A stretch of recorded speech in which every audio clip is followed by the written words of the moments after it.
Understanding costume fitting in English.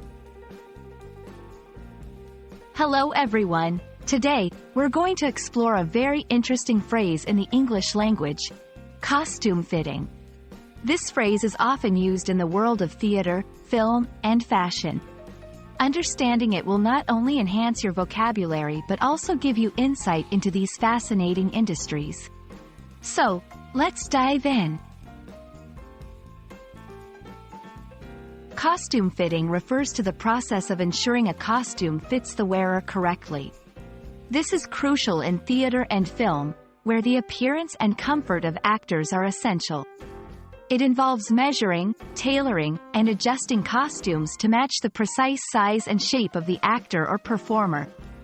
It's not just about the size, it's also about achieving the right look and feel for the character. Costume fitting is more than just a routine task. It plays a key role in character development and storytelling.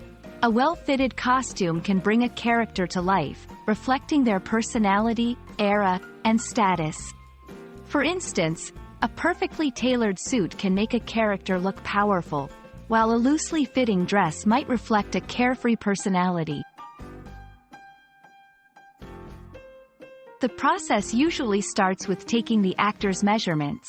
Then, the costume designer or tailor adjusts the costume, often through multiple fittings.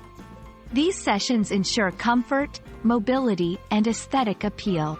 It's a collaborative process, involving feedback from the actor, director, and costume designer.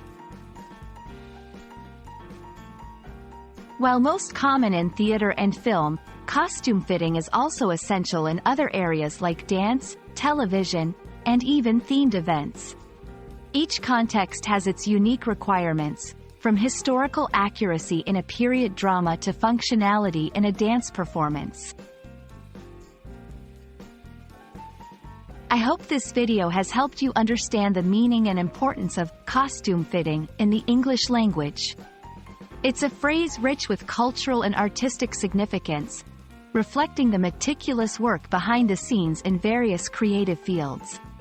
Remember, language learning is not just about words, but the world they open up to us. Happy learning, and see you in the next video.